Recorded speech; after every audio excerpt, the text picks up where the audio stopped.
ಸ್ಮೃತಿ ಇರಾನಿ ಅವರು ಮುಟ್ಟಿನ ರಜೆಗೆ ವಿರೋಧವನ್ನ ವ್ಯಕ್ತಪಡಿಸಿದ್ರು. ಮುಟ್ಟು ಏನ್ ಅಂಗವೈಕಲ್ಯತನ ಅನ್ನುವಂತ ಪ್ರಶ್ನೆಯನ್ನ ಕೇಳಿದ್ರು.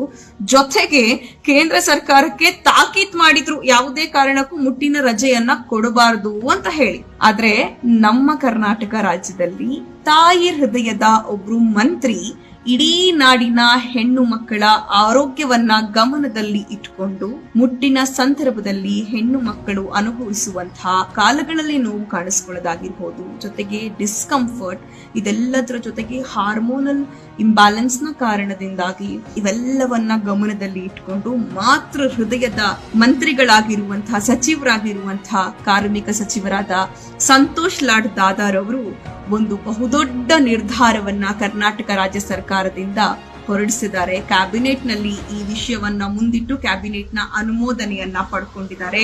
ಕರ್ನಾಟಕ ರಾಜ್ಯದ ಎಲ್ಲ ಮಹಿಳೆಯರಿಗೂ, ಕೇವಲ ಸರ್ಕಾರಿ ವಲಯದಲ್ಲಿ ಕೆಲಸ ಮಾಡುವ ಮಹಿಳೆಯರಲ್ಲ, ಪ್ರೈವೇಟ್ ವಲಯದಲ್ಲಿ, ಖಾಸಗಿ ವಲಯದಲ್ಲಿ ಕೆಲಸ ಮಾಡುವಂತಹ ಮಹಿಳೆಯರು, ಎಲ್ಲ ಉದ್ಯೋಗಸ್ಥ ಮಹಿಳೆಯರಿಗೆ ಮುಟ್ಟಿನ ರಜೆಯನ್ನ ವೇತನ ಸಹಿತವಾಗಿ, ಅಂದ್ರೆ ಮುಟ್ಟಿನ ರಜೆ ಕೊಟ್ಟ ತಕ್ಷಣ ಅವತ್ತಿನ ಸ್ಯಾಲರಿ ಕಟ್ ಆಗುತ್ತೆ ಅನ್ನೋ ಭಯ ಇಲ್ಲದೆ ಸ್ಯಾಲರಿಯ ಜೊತೆಗೆ ರಜೆಯನ್ನ ನೀಡಬೇಕು ಅಂತ ಹೇಳಿ ಘೋಷಣೆಯನ್ನ ಮಾಡಿದ್ದಾರೆ. ಮಹಿಳಾ ಪರ ಸರ್ಕಾರದ ಮತ್ತೊಂದು ಮಹಿಳಾ ಪರ ನಿಲುವಿಗೋಸ್ಕರ ನಾನು ಮಾನ್ಯ ಮುಖ್ಯಮಂತ್ರಿಗಳಾದಂತಹ ಸಿದ್ದರಾಮಯ್ಯರವರಿಗೆ ಹಾಗೂ ಉಪಮುಖ್ಯಮಂತ್ರಿಗಳಾದ ಡಿ.ಕೆ. ಶಿವಕುಮಾರ್ ಅವರಿಗೂ ಕೂಡ ತುಂಬು ಹೃದಯದ ಅಭಿನಂದನೆಗಳನ್ನ ಸಲ್ಲಿಸ್ತಾ ಇದ್ದೇನೆ.